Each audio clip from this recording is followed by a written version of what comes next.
Այն որ Հայաստանի Հանրապետությունում համատեղած կերպով իրականացվում են քաղաքական հետապնդումներ Նիկոլ Փաշինյանի ցուցումով։ Արա դալանից ներողություն, պատվալից դուրս արի, ճուլանից դուրս արի, դրանից հետո բերման են ենթարկում բոլոր այլախոհները, ընդդիմադիրները, հակադիր հայացքներ ունեցողները, այսօր գտնում են օպերատիվ դիտարկման տակ։ Ակնհայտ է, որ Հայաստանի Հանրապետության վարչապետը այդ տեսագրությունը արդեն իսկ տեսել է։ Սամվել Կարապետյանի վերաբերյալ քրեական վարույթը դասական քաղաքական հետապնդման գործ է։ Ես ընդհանրապես մի խոսք կարող եմ ասել, դա իմ կարծիքն է, վարույթի նյութերից ելնելով, որ տվյալ թմրամիջոցը Հայաստանի Հանրապետության համար նախատեսված չի եղել։ Ի վերջո առանց պաշտոնի պատասխան է տալու գործողությունների համար։ Արմնու լրատվականի հարգելի հետևորդներ, մենք մեր տաղավարում հյուրընկալել ենք փաստաբան Ռաֆի Ասլանյանին, Հայաստանի Հանրապետությունում վերջին շրջանում խոսքի ազատության դրսևորումների, անձնական տվյալների լուսաբանման եւ առհասարակ փաստաբանին խոսքի համար ասֆալտին պարկեստելու այս գործընթացների շուրջ կզրուցենք պարոն Ասլանյանի հետ հասկանալու համար, թե Հայաստանի Հանրապետությունում քաղաքացին որքանով է պաշտպանված։ Պարոն Ասլանյան, շատ շնորհակալ եմ, որ չեք մերժել մեր հրավերը եւ պատրաստ եք պատասխանել մեր մի քանի հարցերին։ Շատ պարզ պրոֆեսիոնալ փաստաբանին հարց եմ ուզում ուղղել, Հայաստանում մարդը պաշտպանված է այսօր, պարոն Ասլանյան, ձեր գնահատականը։ Հատկապես այլախոհություն դրսևորող եւ հակադիր կարծիք ունեցող մարդը ոչ միայն պաշտպանված չէ, այլ ցանկացած պահի կարող է ենթարկվել եւ բռնության եւ ապօրինի քրեական հետապնդման։ Իսկ եթե մեղադրողի դիրքերում դուք նախկին դատախազ եք եղել, այդ տեսանկյունից նայեք, պարոն Ասլանյան, ինչ շատ հետաքրքիր այդ տեսանկյունից ձեր գնահատականը։ Իմ գնահատականը նշվածին ոչ թե որպես փաստաբան, որպես առհասարակ իրավաբան, այլ որպես Հայաստանի Հանրապետության քաղաքացի ընդունեք։ Այսինքն ես որպես Հայաստանի Հանրապետության քաղաքացի, ով ունի որոշակի կրթություն, մասնագիտություն, տեսնելով շրջապատի մեր իրադարձությունները կարող եմ վստահաբար պնդել, որ Հայաստանի Հանրապետությունում իրավունքն օրինականությունը անտեսված են, այսինքն սահմանադրական այդ կարևորագույն սկզբունքը այս պահին չի գործում։ Նախկինում ինչպես էր, պարոն Ասլանյան։ Նախկինում եւս ունեցել ենք թերություններ, իհարկե, անթերի չի եղել, սակայն նախկինում ի տարբերություն ներկայի իշխանության որդեգրած մոտեցումների, այնուամենայնիվ կային որոշակի դեպքեր, երբ ծայրահեղության սահմանները չէին ասում, այսինքն կային կարմիր գծեր, բայց ներկայումս այդ կարմիր գծերն առհասարակ վերացված են։ Պարոն Ասլանյան, մշտապես այս տարիների ընթացքում մենք մեր մասնագիտական գործունեությունը իրականացնելիս ժողովուրդ օրաթերթը մարդկանց իրավունքների խախտման մասին լուսաբանել է, բայց չեմ հիշում մի դեպք, որ անգամ բանը հասնել նրան, երբ որ քաղաքացու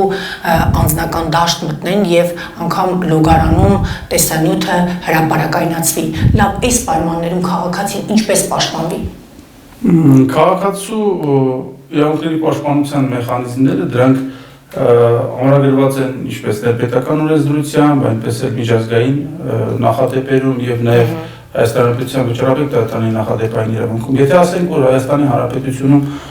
հատկապես հիմնարար իրավունքների պաշտպանության օրենսդրական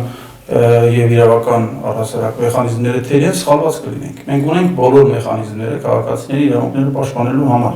Այլ հարց է, որ այդ մեխանիզմները չեն գործում։ Եվ օրվա իշխանությունը ամեն ինչ անում է, որպեսզի դրանք չգործեն։ Ինչի համար, որովհետև ունի իշխանությունը ամեն կերպ պահելու ձգտում, իսկ իշխանությունը պահելու այդ ձգտման համատեքստում առաջին հերթին պետք է ընդգծել դատարանների անկախությունը, իրավապահ մարմինների ինքնուրույնությունը։ Իսկ նման եղանակով գործելու պայմաններում ավտոմատ կերպով խախտվում են նաև քաղաքացիների իրավունքներն ու հիմնարար ազատությունները։ Ինչ վերաբերում է ձեր կողմից նշված գործողության, այսինքն լոգարանում եւ մասնավոր միջավայրում տեսագրելուն, ապա դա օպերատիվ հետախուզական միջոցառման տեսակ է, այսինքն ներքին դիտում օպերատիվ հետախուզական միջոցառում, որը կարող է իրականացվել միայն դատարանի որոշման հիման վրա, որը ներքին դիտում եւ առհասարակ անձի հիմնարար իրավունքների միջամտության ուղղված օպերատիվ հետախուզական միջոցառումների իրականացման հստակ օրենսդրական չափանիշներ կան, մասնավորապես դրանք կարող են իրականացվել միայն ծանր եւ առանձնապես ծանր հանցագործության մեջ մեղադրվող կամ կասկածվող անձի նկատմամբ, այսինքն ոչ թե ցանկացած հանցագործության, եւ երկրորդը, եթե օպերատիվ հետախուզական գործունեություն իրականացնող մարմինները այլ եղանակով իրենց խնդիրների լուծման ուղղված տվյալ տեղեկատվությունը ձեռք բերելու հնարավորություն չունեն։ Եվ վճռաբեկ դատարանը այս օրենսդրական ձևակերպումը վերլուծել է հետևյալ կերպ, որ հիմնարար իրավունքներին ուղղված այդ օպերատիվ հետախուզական միջոցառումները դրանք հանդիսանում են ծայրահեղ միջոց, եթե այլընտրանքային միջոցներով հնարավոր չէ ձեռք բերել անհրաժեշտ տեղեկատվությունը։ Բացի այդ, Եվրոպական դատարանը նախադեպային իրավունքում Եվրոպական կոնվենցիայի 8-րդ հոդվածի խախտում շարժանագրելու համար սահմանել է քառապոլային համաչափության տեստ, այսպես կոչված օպերատիվ հետախուզական միջոցառումների իրականացման։ Մասնավորապես դա վերաբերվում է դրա հստակ նկարագրությանը, առաջին հերթին նպատակի բացահայտմանը, որը ազգային դատարանների խնդիրն է, համաչափությանը, այսինքն խոսքը վերաբերում է այն դեպքին, որ դատարանը իրավունք չունի նույնիսկ որոշման արձանագրել, որ համաչափ է։ Պետք է վերլուծի եւ կոնվենցիայի 8-րդ հոդվածի խախտման լավագույն երաշխիքն այն է, որ դատարանը ներկայացնի բովանդակալից եւ հստակ պատճառաբանություններ։ Եվ հաջորդ կարևորագույն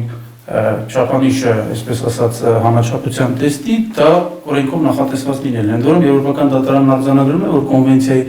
8-րդ հոդվածի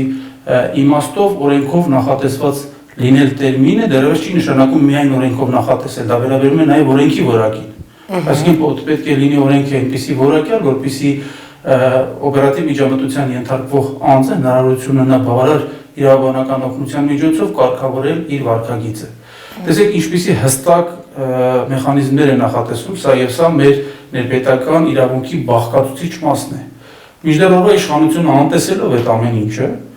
անտեսելով օպերատիվ հետախուզական միջոցառումների իրականացման օրենսդրական իրավական չափանիշները, գնում է ապօրինի գաղտնալսումների ճանապարհով։ Դուք կարծում եք, որ սա իրավաբանների ձեռքի գործն է։ Ես առավոտ կամ վստահ եմ, որ սա իրավաբանների ձեռքի գործն է, զուտ նորից եմ կրկնում փաստերի համադրումից։ Եվ Հայաստանի Հանրապետության վարչապետը ընդամենը դրանից 15 օր առաջ հայտարարում է կոնկրետ հոգևորականի կողմից իր քեռու կնոջ հետ ունեցած առերևույթ սիրային կապի մասին, իհարկե իր ձևակերպումներով, որը հարիր չէ ցանկացած երկրի ղեկավարին, եւ դրանից հետո այդպիսի տեսագրություն է հայտնում համացանցում, ակնհայտ է, որ Հայաստանի Հանրապետության վարչապետը այդ տեսագրությունը արդեն իսկ տեսել է։ Եվ հետագայում այդ տեսագրությունը համացանց է ներբեռնվում իշխանամերձ կարոզիչների կողմից զուտ անձին վարկաբեկելու նպատակով։ Եվ ես ինչու եմ փորձում մի փոքր մանրամասնել, իշխանությունը գնում է ճանապարհով։ Իմ կարծիքով, սա իմ կարծիքն է։ Համատարած գաղտնալսումներ, անձնական կյանքի գաղտնիության իրավունքի սահմանափակումներ առանց դատարանի որոշումների, եւ հետագայում, եթե իրենց կարծիքով որևէ տեղից առերևույթ իրենց ընկալմամբ հանցանքի վերաբերյալ տվյալներ հայտ գալիս, ապա դա հետագա կարգով սանկցավորվում է, այսինքն դատարանի որոշում են ստանում, որ իբրև թե դատարանի որոշման հիման վրա են իրականացրել դա։ Եվ եթե չկա հանցակազմի հատկանիշ, պարզապես անձի բարի համբավանում արատավորող տեղեկություններ կան կամ ընդհանրապես անձնական կյանքի գաղտնիության վերաբերյալ տեղեկություն, սա էլ հրապարակում են անձին վարկաբեկելու նպատակով։ Այսինքն իրենք շարժվում են երկու ապօրինի ճանապարհներով։ Ընդ որում ես ասեմ, որ դատարանների որոշումներով իրականացվող օպերատիվ հետախուզական միջոցառումները կարող են դրանք կատարվել երկամսյա ժամկետում, այսինքն ամեն անգամ պետք է երկարացվել։ Եվ բոլորիս համար ակնհայտ է, որ տարիներով դատարաններ միջնորդություններ չեն ներկայացնելու, որպեսզի ամեն անգամ այդ օպերատիվ հետախուզական միջոցառումը երկարացվի եւ բոլոր այլախոհները, ընդդիմադիրները, հակադիր հայացքներ ունեցողները այսօր գտնում են օպերատիվ դիտարկման տակ, հենց այդ իմաստով։ Դուք եք բան ասել, ես կասկած չունեմ, ես սովոր եմ, ես իմ կարծիքով վերջին առնվազն հավանաբար 15 տարվա ընթացքում գտնվում եմ օպերատիվ դիտարկման տակ եւ իր պաշտոնով պայմանավորված եւ այլն, ես խնդիր չեմ տեսնում, բայց խնդիրը նրանում է, որ այսօր դա ուղղված է ընդդիմադիր հայացքներ ունեցողներին, ես առհասարակ երևույթի մասին եմ խոսում եւ բնական է, որ դատարանները չեն կարող ամեն անգամ երկարաձգել այդ միջնորդությունները եւ վերցվում է մի որոշակի ժամանակահատված, դրա վերաբերյալ ստացվում է դատարանի որոշում։ Մինչդեռ հետագա սանկցավորման, այսինքն հետագա դատական վերահսկողության ինստիտուտ օպերատիվ հետախուզական միջոցառումների մասին Հայաստանի Հանրապետության օրենքը նախատեսում է միայն մեկ դեպքում, եթե Հայաստանի Հանրապետության պետական անվտանգությանը, բնապահպանական անվտանգությանը վտանգ է սպառնում կամ առկա առողջության սպառնալիք, ապա անհապաղ սկսվում է օպերատիվ հետախուզական միջոցառումը 24 ժամվա ընթացքում դատարանին ծանուցում է ուղարկում դրա մասին եւ եթե դատարանը թույլ է տալիս շարունակել միջոցառումը, ապա տալիս է համապատասխան որոշում միջոցառման ընթացքի թույլտվության վերաբերյալ, իսկ եթե գտնում է, որ միջոցառման հիմքերը բավարար չեն, ապա անապահ դադարեցվում է միջոցառումը, իսկ դրա արդյունքում ձեռք բերված նյութերն ու տվյալները ոչնչացվում են։ Սա է, իսկ Հայաստանի Հանրապետությունում այդպիսի միջոցառումներ իրականացվում են համատարած, անկախ նրանից դա պետությանը վտանգ սպառնում է, անվտանգությանը բնապահպանական ահաբեկչության մասին է, թե ոչ։ Խոսքը նշված հանգամանքների մասին է, ես կարծում եմ, որ այս ամեն ինչը ապագայում ունենալու է քրեիրավական գնահատական, որովհետև չեն կարող այնպես մաքուր գործել, որպեսզի որևէ իրենց ապօրինի գործողությունների հետևից որևէ հետք չթողնեն։ Այդ ամեն ինչը արտացոլվելու է տարբեր փաստաթղթերում, տարբեր ստորաբաժանումներում, տարբեր պետական հիմնարկների կառույցների փաստաթղթային արխիվներում, այնպես որ ես կարծում եմ սրա վերաբերյալ առավել հավաստի, ճշգրիտ եւ օբյեկտիվ գնահատականները դեռ ապագայում կտրվեն։ Նշեցիք, որ գրեթե համատարած գաղտնալսումներ են, վստահ եմ, որ գրեթե բոլոր ընդդիմադիրները, այդ թվում ըստ էության իշխանության ոչ սրտի անձիկ, լավ ինչպես պաշտպանվի քաղաքացին այս իրավիճակում, իր անձնական տվյալները հայտնվում են եւ հիմա հոգեվորականի դեպքում հայտնվել է, բոլորը խոսում են, որ չի կարելի նեղանձնական կյանք մտնել եւ այլն, ընդհանուր նաեւ իշխանության ներկայացուցիչներն են այս հանգամանքը անթույլատրելի համարում այն պարագայում, երբ առաջին անգամ նշեցիք, որ վարչապետն է այդ մասի խոսել եւ ըստ էության այդ տեսանյութը տեսել է։ Քաղաքացիները պաշտպանվելու սահմանափակ հնարավորություն ունեն։ Եթե պետական մեխանիզմը գործում է իր ողջ ուժով, ապա քաղաքացին ինչով կարող է պաշտպանվել։ Քաղաքացու պաշտպանվելու միակ հնարավորությունը նորից եմ կրկնում իր քվեն է, որովհետև իշխանությանը հեռացնելու միջոցով։ Քանի որ մենք այսօր տեսնում ենք քաղաքացու իրավունքները անընդհատ ոտնահարող, գաղտնալսող, անձնական կյանք ներխուժող, անձնական հարցերին միջամտող իշխանություն, եւ սա առավելապես պայմանավորված է իշխանության ղեկավարի անձով։ Ես բազմիցս ասում եմ, ասել եմ նաև, որ Հայաստանի Հանրապետության վարչապետը իր հոգեվիճակը տարածել է ամբողջ երկրի վրա։ Իր հոգեկան անկայուն վիճակը, իր խառնվածքը տարածել է ամբողջ երկրի վրա եւ մենք այսօր ունենք, այսպես ասած, նիկոլացած հասարակություն։ Եվ ցավոք սրտի հասարակության անդամներ կան, ովքեր շատ արագ նմանվում են իրեն։ Հետևաբար, եթե հեռացվի օրվա իշխանությունը, վերականգնվի մեր պետության ազգի համերաշխությունը, պրոֆեսիոնալիզմ մտնի պետական ապարատում, ես կարծում եմ այդ ամեն ինչը հասարակության բուժումը, ճակերտավոր, հասարակության այսպես ասած մտավոր վիճակի, հոգեկան վիճակի վերականգնումը ընդամենը ամիսների հարց կարող է լինել։ Հակառակ պարագայում մենք գտնվելու ենք անընդհատ այսպես վայրեվերումների մեջ։ Անընդհատ ամեն օր քրեական հետապնդումներ, ամեն օր քրեական գործեր, գաղտնալսումներ, որովհետև իշխանությունը իր իշխանությունը աթոռը պահելու այս ճանապարհն է ընտրել։ Այսինքն քրեադատավարական ողջ գործիքակազմը կիրառել հանուն աթոռի պաշտպանության։ Իրավական ոլորտի դուք երկար տարիներ դատախազ եք եղել, շատ գոլեգաներ ունեք, որ հիմա գործունեություն են իրականացնում, այդ գիտակցությունը չունեն, ինչի մեջ են մտնում, պարոն Ասլանյան։ Շատ է այդ մասին բարձրաձայնվում, որ շատ փաստաբաններ, նաև մենք օրինակ ունեցանք, որ փաստաբաններից մեկը կոշտ էր խոսել, ըստ էության կարծիքներ հայտնել, ինչ հետևանքներ ունեցավ, գործարարի դեպքում տեսանք, երբ որ խոսքի կարծիք հայտնելու համար մինչ օրս գտնվում եք ալանքի տակ,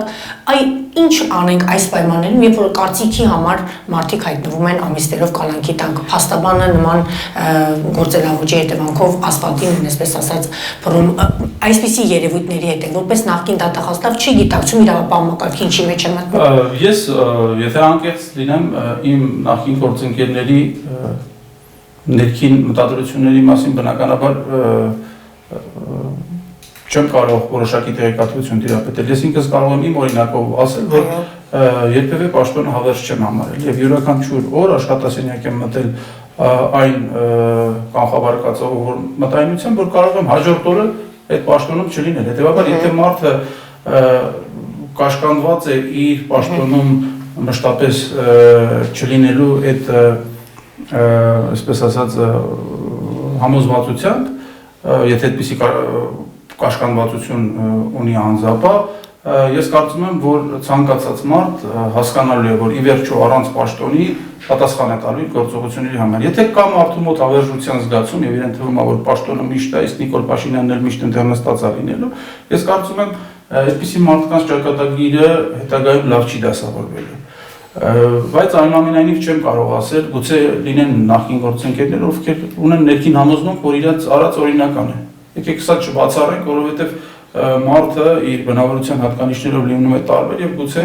իրենք իսկապես իրենց համոզել են, որ այն ինչ անում են դա օրինական է։ Հիմա ինչ վերաբերում է փաստաբանի նկատմամբ կիրառված ակնհայտ բռնությանը, սա իրավապահ համակարգի կողմից վրեժխնդրության դրսևորում էր, այսինքն մարդիկ արձագանքեցին նրա կոշտ կրառմանը, բայց ես կարծում եմ դա առհասարակ մարդկային փոխհարաբերություններին եւ հատկապես տղամարդուն վայել չէ, եթե խնդիր կա, եթե քեզ վիրավորված ես զգում, առաջին հերթին դու քո համազգեստը քո վրայից հանի գնա դեմարդեմ այդ հարցը լուծելու։ Եվ ոչ թե քո լիազորությունների օգտագործմամբ եւ պետական, այսպես ասած, հարկադրանքի միջոցների կիրառմամբ անձնական վրեժ լուծիր։ Ես կարծում եմ, ես ինքս իմ կյանքում միշտ այդպես եմ շարժվել, նախ առաջին հերթին ես այն կարծիքին եմ, որ յուրաքանչյուր պաշտոնատարանց պետք է ունենա քննադատվելու մտավախությունից ազատ լինելու հակում։ Այսինքն այդ քննադատությունը միշտ կա։ Բոլորս ենք տեսել, իմ նկատմամբ էլ եղել քննադատություն եւ ես եթե եւ պաշտոնավարման ընթացքում եւ ներկայումս եթե քննադատությունը վերաբերվում է իմ պաշտոնական գործունեությանը, նորմալ են վերաբերվում, որովհետեւ յուրաքանչյուրը կարող է այդ ամենի վերաբերյալ ունենալ սուբյեկտիվ գիտակցում։ Եթե կա վիրավորվածության զգացում եւ դա որևէ հանցակազմի տիրույթում չի տեղավորում, իմ կարծիքով կոնկրետ փաստաբան Կոչուբաևի գործողությունները ոչ մի հանցակազմի հատկանիշների չեն համապատասխանում, ապա այդ հարցին կարող ես մոտենալ որպես մարդը մարդուն, եթե ցանկություն ունես տվյալ հարցը քննարկել, այլ ոչ թե լինելով որոշակի պետական լծակների կրող, այդ պետական լծակները օգտագործես քո անձնական ամբիցիաների վրեժխնդրության բավարարման համար։ Սա ընդհանրապես կոնկրետ Կոչուբաևի նկատմամբ կատարվածը վրեժխնդրության դրսևորումն էր։ Սա կոնկրետ իր գործողությունները, կոնկրետ քննիչի դատախազին ուղղված վիրավորանք չէին իրենց պաշտոնեական գործառույթների իրականացման փուլում, սա ընդհանրական հայտարարություն էր, որը այո, պետք է ընդունենք, որ կոշտ էր իր բնույթով եւ ամեն դեպքում կար որոշ, այսպես ասած, խոսքում կային որոշ հատկանիշների, կար որոշ հատկանիշների պարունակություն, որը կարող էր տարակարծությունների տեղիք տալ, հատկապես այն անձանց մոտ, ովքեր ներգրաված էին եղել հոգևորականների նկատմամբ քրեական հետապնդման գործընթացում, բայց նորից եմ կրկնում, սա որևէ հանցակազմի հատկանիշ չէր պարունակում, իսկ նրա նկատմամբ դրսևորվածը եւ մինչ օրս էլ դրսևորվողը դա պարզ անձնական վրեժխնդրություն է։ Իսկ իրավաբանական բառապաշարով գործադար Սամվել Կարապետյանի մեկ կարծիքի համար գրեթե 4 ամիս, 3.5 ամիս կալանքի տակ պահելը ինչ կգնահատեք, ինչ։ Սամվել Կարապետյանի վերաբերյալ քրեական վարույթը դասական քաղաքական հետապնդման գործ է, այսինքն Սամվել Կարապետյանը այս պայմանությամբ քրեական հետապնդման է ենթարկվում ազատ խոսքի համար։ Այս գործը բաղկացած է ընդամենը մեկ տեսագրությունից, որը հասանելի է բոլորիս եւ հայոց լեզվին տիրապետող ցանկացած անձ կարող է պարզ եղանակով վերցանել նրա խոսքը եւ հասկանալ արդյոք դա հանցակազմի հատկանիշներ պարունակում է մասնավորապես իշխանությունը զավթելու, համանդրական կարգ տապալելու կոչ իրենից ներկայացնում է կամ առհասարակ դա կոչ է թե ոչ։ Բոլորս տեսնում ենք, որ մենք մեր ձևով կմասնակցենք այդ ամենին, այդ նախադասությունը չի կարող որևէ տեսակի հանցակազմի հատկանիշ լինել, եթե հատկապես վերաբերում է եկեղեցու պաշտպանության, որում ես ուզում եմ ուշադրություն հրավիրել են հանգամանքի վրա, որ Նիկոլ Փաշինյանը տվյալ պահին գտնվելով ազգային ժողովում կարդացել էր միայն News.am կայքի հաղորդագրության վերնագիրը, կմիջամտեմ։ Եվ իր Facebook-յան գրառման մեջ հիշում եք գրեց, տես ես քեզ ու մյուսներին ոնց կմիջամտեմ։ Այսինքն սա նշանակում է, որ Նիկոլ Փաշինյանը իր համախոհների նման կարդալու հակում չունի, այսինքն մտնել ուսումնասիրելու, տվյալ հոդվածը վերլուծելու, նույնիսկ համբերատար կերպով սպասելու, մի փոքր հասկանալու, այսպես բնավորություն չունի։ Իր խառնվածքին համահունչ, իր հախորն անկայուն խառնվածքին համահունչ անմիջապես հանձնարարեց, որպեսզի քրեական հետապնդում իրականացվի, ընդ որում վերնագրի հիմքով։ Եթե ուշադրություն դարձնենք դատախազության եւ քննչական կոմիտեի հաղորդագրություններում էլ կմիջամտեմ տերմիններ օգտագործված։ Բայց չի ասել նման։ Բայց միջամտեմ բառ, ես նոր բառի հենց բառի հետ կապված եմ ասում, միջամտել բառը գրված էր միայն News.am կայքի վերտարության մեջ, այսինքն վերնագրի մեջ, երբ մենք լսում էինք խոսքը, խոսքում այդպիսի բան չկար։ Ասում ենք մենք էլ մեր ձևով կմասնակցենք։ Սա ինչ է նշանակում, որ այս ամեն ինչը, այսպես Կարմիր թելի նման գնացել է Հայաստանի Հանրապետության վարչապետից եւ իր հանձնարարություններից, այսինքն հրապարակային կարգով հանձնարարեց ձերբակալել, կալանավորել եւ քրեական հետապնդման ենթարկել։ Դրանից հետո փորձեցին Սամվել Կարապետյանին կապել ինչ որ հանցակազմերի հետ, իբրև թե փողերի լվացման, խարդախության եւ այլն, բայց նույնիսկ դատարանները հասկացան, որ որևէ օբյեկտիվ կապ չկա Սամվել Կարապետյանի եւ իրեն մեղսագրված հանցակազմերի միջև։ Սա եւս ավելի հստակ դարձրեց քաղաքական հետապնդումը Սամվել Կարապետյանի նկատմամբ, որ ամեն կերպ փորձում են մի ինչ որ հանցանք կպցնել Սամվել Կարապետյանին եւ դրանով արդարացնել իրենց ապօրինի անօրինական գործելակերպը, ինչը մինչ օրս էլ չի ստացվել։ Եվ եթե մենք հաշվի առնենք, որ դատարանները հերքել են հիմնարար կասկածի առկայությունը, ապա այս պայմանությամբ Սամվել Կարապետյանը արգելանքի տակ է գտնվում բացառապես միջին ծանրության հանցագործության համար, որը ինքնին կարող ենք արձանագրել, որ խոսքի ազատության համար, դա որևէ հանցակազմի հատկանիշ իրենից չի պարունակում։ Պարոն Ասլանյան, դուք նշեցիք, որ ազգային ժողովում Նիկոլ Փաշինյանն ըստ էության այդ հոդվածը նյութկետերի մի նայել եւ որից հետո մենք գործընթացները տեսնենք ինչ հետևանքներ ունեցավ։ Սա առաջին դեպքը չէ, երբ որ մենք տեսնում ենք, երբ որ Նիկոլ Փաշինյանը ազգային ժողովում հայտարարություն է անում, հաջորդ օրը իրավապահների գործողություններն են։ Նույնիսկ Գյումրիի քաղաքապետի դեպքում էլ ինչ է սա նշանակում։ Ասում է համապատասխան ձևով պետք է համայնքի ղեկավարին ճանապարհենք եւ այլն, որից հետո անմիջապես 2-3 օր հետո հակակոռուպցիոն կոմիտեն արդեն հիշում եք, թե ինչ տեղ ունեցավ Գյումրիում, երբ որ գնացել էին մենք նորից վերադառնանք ենք նույն թեման, սա Նիկոլ Փաշինյանի բնավորության խնդիրն է, այսինքն այդ մարդը ունի իշխանատեն չափում եւ ունի ակնհայտ վախ, ինչի մասին խոսել են նաեւ իր նախկին թիմակիցները, իշխանությունը կորցնելու հարցում ունի սարսափելի վախ, ինչպես իրենք են բնութագրում, այդ իշխանությունը կորցնելու, ինքը հազիվ այդ իշխանությունը ձեռք է բերել։ Հետևաբար այդ գործընթացում ինքը ամեն ինչի պատրաստ է։ Այսօր ինքը բոլոր կարմիր գծերը հատում է, բոլոր, եւ իրավական ոլորտի, եւ ոչ իրավական ոլորտի, արդեն նույնիսկ անհարմար չի զգում հրապարակային հանձնարարություններ տալ իրավապահ մարմիններին, հետո չկմեղանալ, թե ինքնուրույն են գործում, ես տեղյակ չեմ։ Այդ ոնց ստացվեց, որ ինքնուրույն են գործում, եթե դուք ասում եք, հեսա տես քեզ ինչ եմ անելու Սամվել Կարապետյան, ոնց եմ իմ ձևով միջամտելու եւ գնում են Սամվել Կարապետյանի ձերբակալելով։ Եթե ասում ես, արա դալանից ներողություն, պատվալից դուրս արի, ճուլանից դուրս արի, դրանից հետո բերման են ենթարկում եւ այդպես շարունակում ես մինչեւ կալանավորելու։ Հետո հայտարարում ես, որ Վարդան Ղուկասյանին հասարակական քաղաքական կյանքից պետք է հեռացնել, ընդամենը օրեր հետո գնում կալանավորում են։ Գիտեք ինչ, այստեղ մարդ, չգիտեմ, ինչ տրամաբանություն պետք է ունենա, որ Նիկոլ Փաշինյանին հավատա։ Իհարկե ինքը շեշտադրումը կատարում է հենց մտավոր սահմանապահ կարողություններ ունեցող մեր հայրենակիցների վրա եւ իրեն թվում է, թե հասարակության մեծամասնությունը հենց այդպիսին են, բայց վստահ կարող ենք ասել, որ այդպես չի։ Բոլորը շատ լավ հասկանում են եւ շատ լավ արդեն ճանաչել են Նիկոլ Փաշինյանին եւ որպես անհատ, եւ որպես մարդ, եւ որպես երկրի ղեկավար, եւ որպես բանակցող, եւ որպես միջազգային հարաբերությունների մասնակից։ Նույնիսկ առանց ճանաչելու իր կեցվածքը տեսնելով ազգային ժողովից միջև միջազգային որևէ վեհաժողով, երբ տեսնում ես ինչպես է կանգնած եւ ինչպիսի դեմքով, դա բավարար է, որպեսզի հասկանաս, թե ում հետ գործ ունես, ով տվյալ անձը որտեղ իրեն ինչպես է դրսևորում։ Հետևաբար իր խոսքին առհասարակ պետք է լուրջ չվերաբերել եւ գնահատել փաստերը։ Այն որ Հայաստանի Հանրապետությունում համատեղած կերպով իրականացվում են քաղաքական հետապնդումներ Նիկոլ Փաշինյանի ցուցումով եւ դրա եւս մեկ ցայտուն օրինակ իրեն ուղեկցող Ավտաշարասյան վարորդի կողմից Սոնա Մնացականյանի վրայերթի դեպքը։ Այդ դեպքով քննությունն իրականացվում է արդեն 4 տարի, անձը երբևէ չի կալանավորվել մահվան դեպքով։ Եկեք համեմատենք եւ Սրբազանի Միքայել Սրբազանի գործի հետ եւ Սամվել Կարապետյանի գործի հետ։ Այդ տվյալ անձը վարորդը մահվան ելքով դեպքից հետո չի կալանավորվել, նույնիսկ պաշտոնավարումը չի կասեցվել։ Ավտոշարասյան ղեկավար կազմը մինչ օրս քրեական պատասխանատվության չի ենթարկվել։ Դատարանները 2 անգամ արձանագրել են իրավունքի խախտում տուժող կողմի,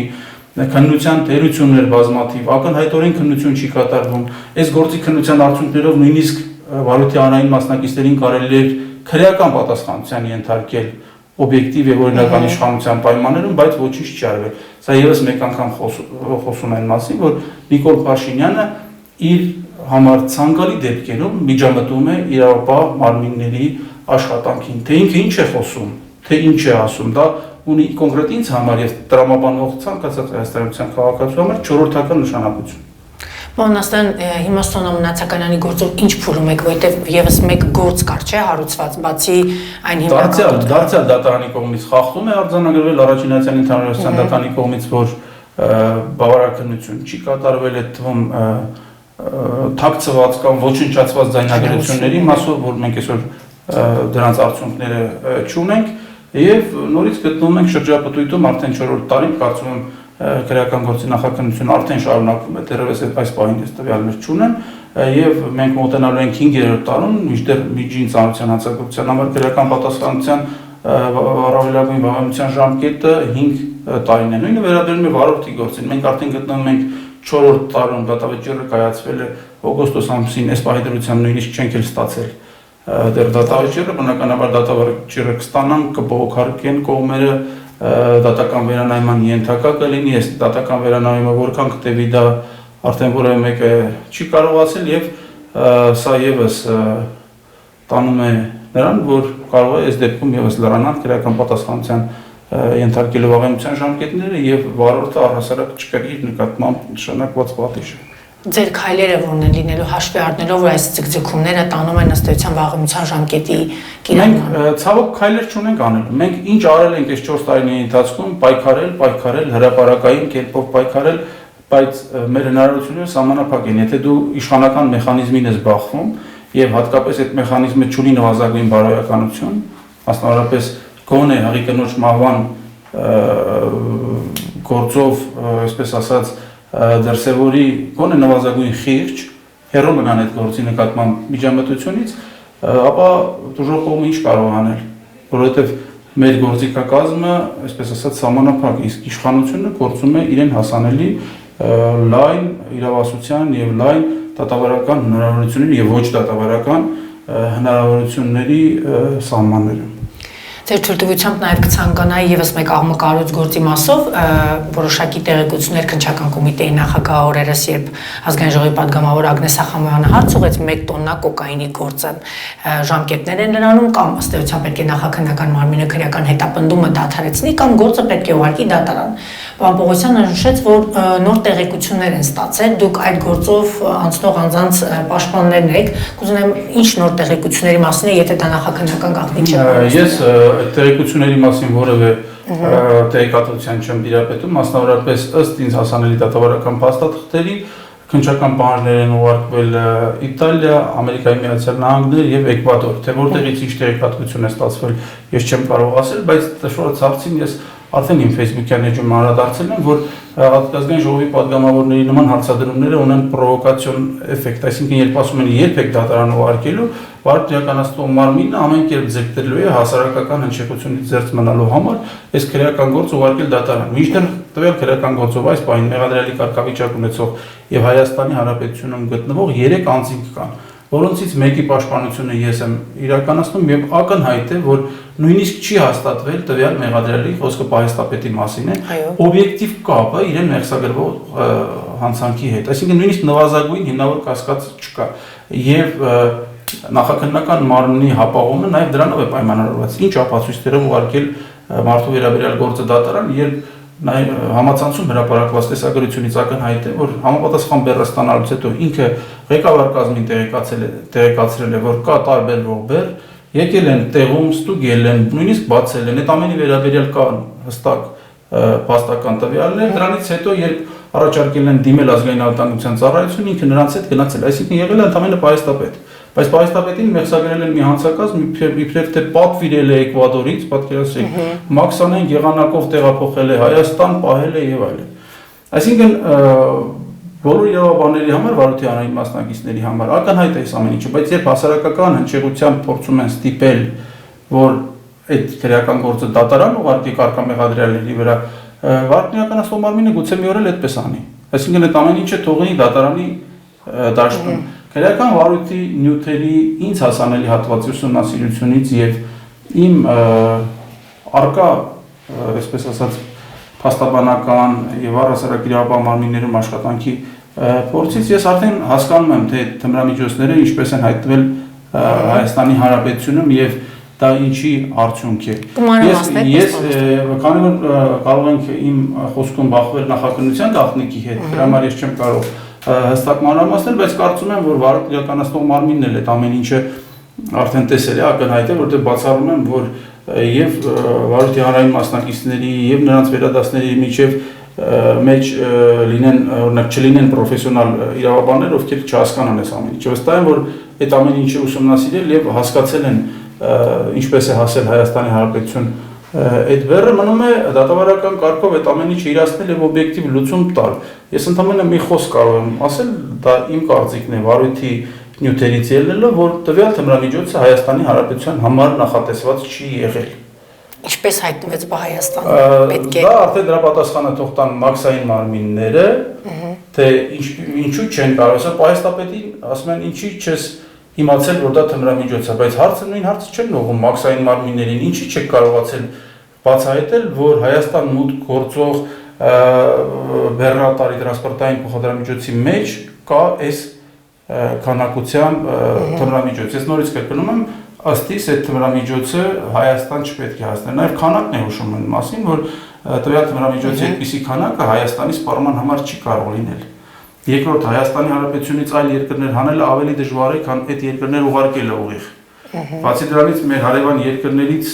կան երկրներ, ովքեր տասնյակ այդպիսի քանակներով թմրամիջոցներ ունեն, դրա կարիքը չկա, ես չեմ ուզում շատ մանրամասնել, ես կարծում եմ, որ Վարույթի հանրային մասնակիցների համար այդ ամեն ինչը հիմա պարզ է, թե իսկ թե այդ թմրամիջոցը ինչպես է հայտնվել եւ ինչու է հայտնվել տվյալ ՍՊ-ին պատկանող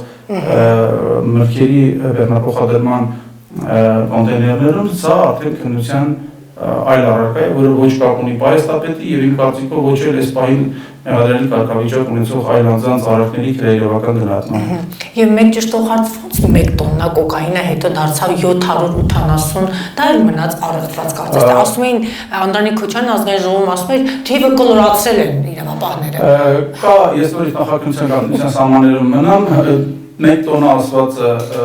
գուցե այո, իսկապես քանակի մեծ լինել հաշվի առնելով է ասվել, բնականաբար հենց այդպես կլոր 1 տոննա թմրամիջոց չի եղել, եղել է որոշակի քանակությամբ թմրամիջոց, որը ուղարկվել է փոխհատուցության, ըստ եզրակացությունների տվյալ քանակի թմրամիջոցի վերաբերյալ մեղադրանքներն էլ ներկայացվել են, իսկ ինչ վերաբերում է դրանցից պակասելու, չպակասելու վերաբերյալ հարցերին, ես այդտեղ որևէ տեղեկատվություն չեմ տիրապետում, ընդհանրապես կարող եմ ասել, որ փոխհատուցության են ուղարկվել հենց առաջին օրը ուղարկվել է 2 տուփ, որպեսզի պարզեն արդյոք թմրամիջոցը թե ոչ, այսինքն ազգային տնտեսության ծառայության աշխատակիցները երբ գնացել են, ընդ որում ՍՊ-ի պահեստապետի հետ միասին, աշխատակիցների հետ միասին, որպեսզի դա բերեն ազգային տնտեսության ծառայություն, իրենք նույնիսկ համոզված չեն եղել, որ դա թմրամիջոց է։ Տվյալ պահին ուղարկել են համապատասխան մասնագետներին, ովքեր ուսումնասիրել են նոր թմրամիջոցի արկայության վերաբերյալ որոշակի տվյալներ ունեցել եւ պահեստապետը անձամբ իր բեռնատար մեքենայով այդ ամբողջը բերել ազգային արտադրության ծառայություն։ Եվ այսօր պահեստապետին ասում են, որ արարքը պարունակում է որոշակի անձնակազմի հատկանիշներ, ինչն առնվազն ինձ համար անհասկանալի է։ Շնորհակալ եմ պարոն Աստանյան, մեր տաղավարում հյուրընկալվելու համար, դեռ վստահ եմ ավելի շատ առիթներ կլինեն ձեզ կրկին հյուրընկալեն մեր խմբագրությունում։ Անչափ շնորհակալություն պարոն Աստանյան։